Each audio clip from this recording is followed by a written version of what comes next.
ಬಸವ ಮಹಿಳಾ ವಿವಿಧೋಶ ಅಭಿವೃದ್ಧಿ ಸಂಘ, ಬಸವ ಕನ್ನಡ ಕಾನ್ವೆಂಟ್ ಶಾಲೆ, ಜಿಡಿಎ ಫಿಲ್ಟರ್ಬೆಟ್ ಕಲಬುರಗಿ 2025-26ನೇ ಸಾಲಿನ ಶಾಲಾ ವಾರ್ಷಿಕೋತ್ಸವ ಸಮಾರಂಭ. ದಿನಾಂಕ 12/2/2026. ಸಮಯ ಸಾಯಂಕಾಲ 4 ಗಂಟೆಗೆ. ಸ್ಥಳ SM ಪಂಡಿತ್ ರಂಗಮಂದಿರ ಕಲಬುರಗಿ.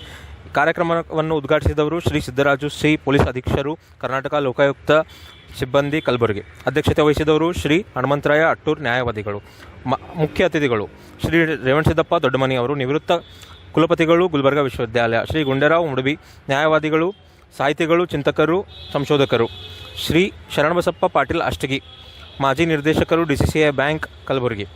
ವಿಶೇಷ ಆಹ್ವಾನಿತರು ಡಾಕ್ಟರ್ ಶಿವಶರಣಪ್ಪ ಜೋತಹಳ್ಳಿ, ಪ್ರಾಧ್ಯಾಪಕರು, ಸರ್ಕಾರಿ ಪ್ರಥಮ ದರ್ಜೆ ಕಾಲೇಜಿನ Kalagi. Shri HS Deshmukh sir, BO, ನಿವೃತ್ತ BO ಕಲಬುರಗಿ. ಹಾಗೂ ಅಧ್ಯಕ್ಷರಾದ ಶ್ರೀಮತಿ ಶಿಲುಬಾ ನೀಲಕಂಠರಾವ್ ಬಿರಾದರ್.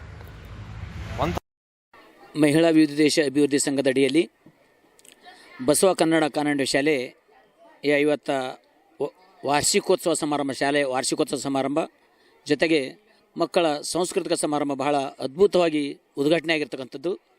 ವಿಶೇಷವಾಗಿ ಈ ಭಾಗದ ಚಿಂತಕರಾಗಿರ್ತಕ್ಕಂಥ ಲೋಕಾಯುಕ್ತ SP ಸಾಹೇಬರಾಗಿರ್ತಕ್ಕಂಥ ಸನ್ಮಾನ್ಯ ಶ್ರೀ ಸಿದ್ದರಾಜು ಸರ್ ಅವರು ಭಾಳ ಅದ್ಭುತವಾಗಿ ಮಾತನಾಡೋದ್ರ ಜೊತೆಗೆ ಕಾರ್ಯಕ್ರಮ ಉದ್ಘಾಟನೆಗೊಳಿಸಿದರು. ಈ ಉದ್ಘಾಟನೆ ಮುಖಾಂತರ ವಿಶೇಷವಾಗಿ ಮಕ್ಕಳಿಗೆ ಜೊತೆಗೆ ಎಲ್ಲ ಪಾಲಕರಿಗೆ ಕಾಳಜಿ ವಹಿಸ್ತಕ್ಕಂಥ ಒಂದು ಸಂದೇಶ ನೀಡ್ತಕ್ಕಂಥ ಒಂದು ಸಿದ್ದರಾಜು ಸರ್ ಅವರು ಮಾತನಾಡಿದರು. ಜೊತೆಗೆ ಕಾರ್ಯಕ್ರಮದ ಮುಖ್ಯ ಅತಿಥಿಗಳಾಗಿ ಇನ್ನೂ ಹಲವಾರು ಜನ ನಿವೃತ್ತ ಗುಲ್ಬರ್ಗಾ ವಿಶ್ವವಿದ್ಯಾಲಯದ ನಿವೃತ್ತ ಕುಲಸಚಿವರಾಗಿರ್ತಕ್ಕಂಥ ರೇವಣಸಿದ್ದಪ್ಪ ದೊಡ್ಡಮನಿ ಸರ್ ಅವರು, ಜೊತೆಗೆ ಈ ಭಾಗದ ಸಂಶೋಧಕರು, ಚಿಂತಕರಾಗಿರ್ತಕ್ಕಂಥ ಮುಡುಬಿ ಗುಂಡೇರಾವ್ ಸರ್ ಅವರು, ಈಗ ಕನ್ನಡ ಸಾಹಿತ್ಯ ಸಮ್ಮೇಳನದ ನಿಯೋಜಿತ ಸಮ್ಮೇಳನದ ಸರ್ವಾಧ್ಯಕ್ಷರಾಗಿರ್ತಕ್ಕಂಥ ಮುಡುಬಿ ಗುಂಡೇರಾವ್ ಸರ್ ಅವರು ಈ ಕಾರ್ಯಕ್ರಮದಲ್ಲಿ ಭಾಗವಹಿಸಿ ಭಾಳ ಅದ್ಭುತವಾಗಿ ಮಾತನಾಡಿದ್ದಾರೆ. ಜೊತೆಗೆ ನಮ್ಮ ಈ ಭಾಗದ ಉದ್ದಿಮೆದಾರರಾಗಿರ್ತಕ್ಕಂಥ ಶರಣಬಸಪ್ಪ ಪಾಟೀಲ್ ಅಷ್ಟಗಿ ಸರ್ ಅವರು ಕೂಡ ಕಾರ್ಯಕ್ರಮದಲ್ಲಿ ಭಾಗವಹಿಸಿದ್ದಾರೆ. ಜೊತೆಗೆ ಶಿವಶರಣಪ್ಪ ಮೋತಕ್ಬಳ್ಳಿ ಸರ್ ಅವರು, ಜೊತೆಗೆ HS ದೇಶಮುಖ್ ಸರ್ ಅವರು. ವಿಶೇಷವಾಗಿ ಈ ಕಾರ್ಯಕ್ರಮದ ಸಂಸ್ಥೆಯ ಅಧ್ಯಕ್ಷರಾಗಿರ್ತಕ್ಕಂಥ ಶಿಲುಬೈ ನೀಲಕಂಠರಾವ್ ಬಿರಾದರ ಅಕ್ಕವರು ಬಹಳ ಮುತುವರ್ಜಿ ವಹಿಸಿ, ಜೊತೆಗೆ ಅವರ ಪತಿಯಾಗಿರ್ತಕ್ಕಂಥ ನೀಲಕಂಠರಾವ್ ಬಿರಾದರ್ ಸರ್ ಅವರು ಈ ಶಾಲೆಯಲ್ಲಿ ಹಿಂದುಳಿದ ಪ್ರದೇಶದಲ್ಲಿ, ಯಾಕಂದರೆ ಶಾಬಜಾರದಲ್ಲಿರ್ತಕ್ಕಂಥ GDA ಲೇಔಟ್ನಲ್ಲಿ ಅದು ಪೂರ್ತಿ ಹಿಂದುಳಿದ ಪ್ರದೇಶದಲ್ಲಿ, ಯಾಕಂದರೆ ಅದು ರಾಜೀವ್ ಗಾಂಧಿ ನಗರ, ಸಂಜೀವ್ ಗಾಂಧಿ ನಗರ, ಶಿವಾಜಿ ನಗರ, ಭವಾನಿ ನಗರ ಮತ್ತು ಇನ್ನೂ ಹಲವಾರು ಹಿಂದುಳಿದ ಪ್ರದೇಶದಲ್ಲಿ ಒಂದು ಶಾಲೆ ಸ್ಥಾಪನೆ ಮಾಡಿ ಸುಮಾರು 18 ವರ್ಷದಿಂದ 2007-8ರಲ್ಲಿ ಪ್ರಾರಂಭವಾಗಿರ್ತಕ್ಕಂಥ ಶಾಲೆ ಇಂದು 18 ವರ್ಷಗಳ ಕಾಲ ನಿರಂತರವಾಗಿ ಹಲವಾರು ಮಕ್ಕಳಿಗೆ ಅಕ್ಷರದೊಂದಿಗೆ ಮೌಲ್ಯಯುತ ಶಿಕ್ಷಣ ಕೊಡ್ತಾ ಇದ್ದ ಯಾವುದಾದ್ರೂ ಶಾಲೆ ಇದ್ದರೆ ಅದು ಬಸವ ಕನ್ನಡ ಕಾನ್ವೆಂಟ್ ಶಾಲೆ ಅಂತ ಭಾಳ ನಾವು ಹೆಮ್ಮೆಯಿಂದ ಹೇಳಲೇಬೇಕು.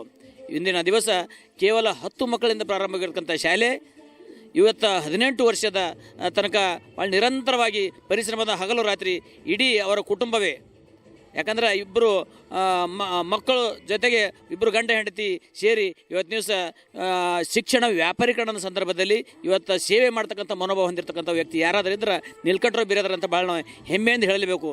ಇಂತಹ ಒಂದು ಶಿಕ್ಷಣ ಸಂಸ್ಥೆ ಇನ್ನೂ ಹೆಚ್ಚಿನ ರೀತಿಯಾಗಿ ಬೆಳೆಯಲಿ. ಮತ್ತು ವಿಶೇಷವಾಗಿ ಇದು ಕನ್ನಡ ಶಾಲೆ ಉಳಿಬೇಕು ಅಂತಕ್ಕಂಥ ಉದ್ದೇಶ ಇಟ್ಕೊಂಡು ನಾವೆಲ್ಲರೂ ಸೇರಿ ಇವತ್ತು ಕನ್ನಡ ಉಳಿದರೆ ನಾವು ಉಳಿಯುತ್ತೀವಿ. ಕನ್ನಡದಲ್ಲಿ ಬರೆದಿರ್ತಕ್ಕಂಥ ಹಲವಾರು ವಿದ್ಯಾರ್ಥಿಗಳು ಉನ್ನತ ಮಟ್ಟಕ್ಕೆ ಹೋಗಿರ್ತಕ್ಕಂಥದ್ದು ಕೂಡ ತಾವೆಲ್ಲ ನೋಡಿದಿರಿ. IAS, IPS, KS ಆಗಿರ್ತಕ್ಕಂಥ ಹಲವಾರು ವಿದ್ಯಾರ್ಥಿಗಳು ಸಹಿತ ತಾವೆಲ್ಲ ಕೇಳಿದ್ರಿ. ಜೊತೆಗೆ ಕನ್ನಡ ಅಂತಕ್ಕಂಥದ್ದು ನಮ್ಮ ಮಾತೃಭಾಷೆ, ಆ ಮಾತೃಭಾಷೆಗೆ ಒತ್ತು ಕೊಡ್ತಕ್ಕಂಥ ಕೆಲಸ ಎಲ್ಲ ಪಾಲಕರದು. ಜೊತೆಗೆ ಇಂಥ ಶಾಲೆಗಳು ಉಳಿಬೇಕಾದ್ರೆ ಕೇವಲ ನಿಮ್ಮದು ಒಬ್ಬರದೇ ಅಲ್ಲ, ಎಲ್ಲ ಇಡೀ ಸಮಾಜದ ಆಸ್ತಿ ಅಂತ ನಾವು ಭಾಳ ಹೆಮ್ಮೆಯಿಂದ ಹೇಳಬೇಕು.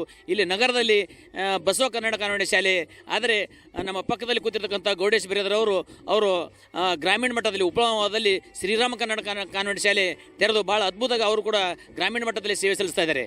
ಯಾಕಂದರೆ ಇಬ್ಬರು ಲವಕುಶ ಇದ್ದ ಹಾಗೆ, ಅವರು ಕೂಡ ಲವಕುಶ ಇದ್ದಾಗೆ ಯಾರೇ ಯಾವುದೇ ಕೆಲಸ ಇದ್ದರೂ ಇವತ್ತು ಯಾರದೇ ಶಾಲೆ ಕಾರ್ಯಕ್ರಮ ಇದ್ದರೂ ನಮ್ಮ ಶಾಲೆ ಕಾರ್ಯಕ್ರಮ ಅಂತೇಳಿ ಇವರು ಮುಂದಾಳತ್ವ ವಹಿಸ್ಕೊಂಡು ಅವ್ರಿಗೆ ಕಾರ್ಯಕ್ರಮ ಇದ್ದರೆ ಇವ್ರು ಮುಂದಾಳತ್ವ ವಹಿಸ್ಕೊಂಡು ಮಾಡ್ತಾರೆ, ಇವ್ರ ಕಾರ್ಯಕ್ರಮ ಇದ್ದರೆ ಅವ್ರು ಮುಂದಾಳತ್ವ ವಹಿಸ್ಕೊಂಡು ಮಾಡ್ತಾರೆ. ಹಾಗಾಗಿ ಇವತ್ತು ದಿವಸ ಇಂತಹ ಕನ್ನಡ ಶಾಲೆಗಳು ಉಳಿಬೇಕು ಅಂತಕ್ಕಂಥದ್ದು ಒಂದು ಸಂದೇಶ ಕೊಡೋದ್ರ ಜೊತೆಗೆ ವಿಶೇಷವಾಗಿ ಇಂಥ ಮಕ್ಕಳಿಗೆ ಕೇವಲ ಅಕ್ಷರ ಜ್ಞಾನ ಕೊಡ್ತಕ್ಕಂಥದ್ದು ಒಂದೇ ಅಲ್ಲ, ಆ ಮಕ್ಕಳಲ್ಲಿ ಅಲ್ಲಿರ್ತಕ್ಕಂಥ ಪ್ರತಿಭೆ ಅನಾವರಣಗೊಳಿಸಬೇಕು ಅಂತಕ್ಕಂಥ ಉದ್ದೇಶ ಇಟ್ಕೊಂಡು ಈ ರಂಗಮಂದಿರದಲ್ಲಿ, ಯಾಕಂದ್ರೆ ಪ್ರಾಥಮಿಕ ಶಾಲೆ ಮಕ್ಕಳು ಕೇವಲ ಅಲ್ಲೇ ತಮ್ಮ ಮೈದಾನದಲ್ಲಿ ಮಾಡ್ತಕ್ಕಂಥ ಒಂದು ಸಂದರ್ಭದಲ್ಲಿ ಇವತ್ತು ನಮ್ಮ ನೀಲಕಂಠರಾವ್ ಬಿರಾದರ್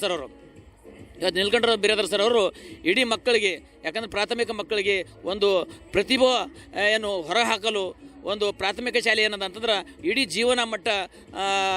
ಜೀವನವನ್ನು ಸಾಗಿಸಲಿಕ್ಕೆ ಒಂದು ಪ್ರಾಥಮಿಕ ಶಾಲೆ ಭಾಳ ಅದ್ಭುತವಾದ ಒಂದು ಫೌಂಡೇಶನ್. ಪ್ರಾಥಮಿಕ ಶಾಲೆ ಶಿಕ್ಷಣ ಏನಂತಂದ್ರೆ ಮನುಷ್ಯ ಉನ್ನತ ಮಟ್ಟಕ್ಕೆ ಹೋಗ್ಬೇಕಾದ್ರೆ ಅದೊಂದು ಫೌಂಡೇಶನ್ ಪಿಲ್ಲರ್ ಆಗಿರ್ತಕ್ಕಂಥದ್ದು ಪ್ರಾಥಮಿಕ ಶಿಕ್ಷಣ. ಹಾಗಾಗಿ ಇಂಥ ಒಳ್ಳೆಯ ಈ ಶಿಕ್ಷಣ ಇಂಥ ಸಮಯದಲ್ಲಿ ಭಾಳ ಅದ್ಭುತವಾಗಿ ಶಿಕ್ಷಣ ಕೊಡ್ತಾ ಇದ್ದಾರೆ.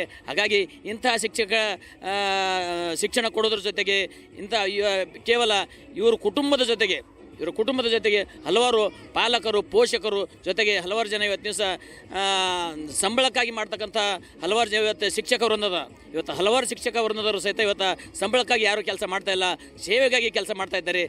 ಅವರ ಮನಸ್ಸಿಗೆ ಆನಂದ ಸಲುವಾಗಿ ಕೆಲಸ ಮಾಡ್ತಾ ಇದ್ದಾರೆ. ಹಾಗಾಗಿ ಇಂಥ ಶಾಲೆ ಇನ್ನೂ ಹೆಚ್ಚಿನ ಸೇವೆ ಆಗಲಿ, ಇನ್ನೂ ಹೆಚ್ಚಿನ ವರ್ಷ ಇವತ್ತು 18ನೇ ವರ್ಷದ ವಾರ್ಷಿಕೋತ್ಸವ ಮಾಡ್ತಾ ಇದ್ದೀರಿ. ನಿರಂತರವಾಗಿ ನೀವು 25 ವರ್ಷ 50 ವರ್ಷದ ಸುಮಾರು ನೀವೆಲ್ಲ ನಿರಂತರವಾಗಿ ಮುಂದೆ ಸಾಗಲಿ. ನಿಮ್ಗೆ ಬಸವಣ್ಣನವರು, ಯಾಕಂದ್ರೆ ಬಸವಣ್ಣ ಅಂದರೆ ಒಂದು ಶಕ್ತಿ, ಬಸವಣ್ಣ ಅಂದರೆ ಒಂದು ಭಕ್ತಿ. ಹಾಗಾಗಿ ಬಸವಣ್ಣನ ಹೆಸರು ಇಟ್ಟಿರ್ತಕ್ಕಂಥ ಹೆಸರಿಗೆ ತಕ್ಕಂತೆ ತಾವೆಲ್ಲ ಯಾವ ಜಾತಿ ಮತ ಪಂಥ ಅನ್ನದೇ ಇವತ್ತು ದಿವಸ ತಾವೆಲ್ಲ ಮಕ್ಕಳಿಗೆ ಒಂದು ಜ್ಞಾನ ದಾಸೋಹ ಮಾಡ್ತಾ ಇದ್ದೀರಿ. ಹಾಗಾಗಿ ನಿಮ್ಮ ಜ್ಞಾನ ದಾಸೋಹಕ್ಕೆ ನಮ್ಮ ಭಾಗದ ಎಲ್ಲರ ಪರವಾಗಿ ತಮಗೆ ಅನಂತ ಧನ್ಯವಾದಗಳು ಸಲ್ಲಿಸ್ತಾ ಇದ್ದೀನಿ. ನಾನು ಹನುಮಂತರಾವ್ ಅಟ್ಟೂರ, ನ್ಯಾಯವಾದಿಗಳು. ವಿಧೋದ್ದೇಶ ಅಭಿವೃದ್ಧಿ ಸಂಘದ ಅಡಿಯಲ್ಲಿ ನಡೆಯುವ ಬಸವ ಕನ್ನಡ ಕಾನ್ವೆಂಟ್ ಶಾಲೆ. ಈ ಶಾಲೆಗೆ ಬಸವ ಅನ್ನುವ ಶಬ್ದ ಬರಲು ಮೂಲ ಕಾರಣವೆಂದರೆ ಶಾಲೆಯ ಹೆಸರಿಡಲು ನಾವೆಲ್ಲ ಹಲವಾರು ರೀತಿಯಲ್ಲಿ ವಿಚಾರ ಮಾಡಿದ್ದೀವಿ, ಯಾವ್ಯಾವ ಹೆಸರುಗಳು ಇಡಬೇಕು ಅನ್ನುವಾಗ.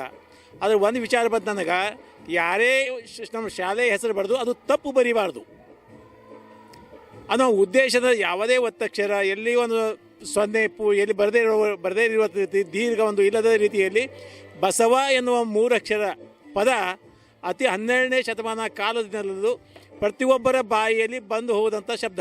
ಇದು ಸರಳವಾದ ಪದ. LKG ಮಗುವನು ಬಸವ ಅಂತ ಚೆನ್ನಾಗಿ ಬಿಡ್ತಾನೆ, ಇವತ್ತು MA ಮಾಡೋ PhD ಮಾಡೋವನು ಬಸವ ಅಂತ ಒಂದೇ ರೀತಿ ಬಿಡ್ತಾನೆ. ಅದಕ್ಕಾಗಿ ಬಸವ ಅನ್ನುವ ಪದವನ್ನು ಬಳಸಿಕೊಂಡು ಶಾಲೆಯ ಹೆಸರನ್ನು ಬಸವ ಕನ್ನಡ ಕಾನ್ವೆಂಟ್ ಶಾಲೆಯನ್ನು ನಾವು ಪ್ರಾರಂಭಿಸಿದೆವು.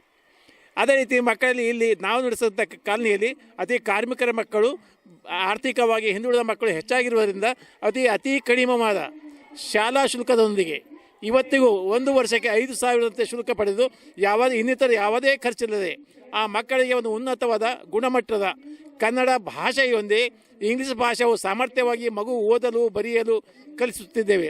ಹೀಗಾಗಿ ನಮ್ಮ ಶಾಲೆ 10 ಮಕ್ಕಳಿಂದ ಪ್ರಾರಂಭವಾದ ಶಾಲೆ ಈಗ 412 ಮಕ್ಕಳನ್ನು ಓದುತ್ತಿದ್ದಾರೆ.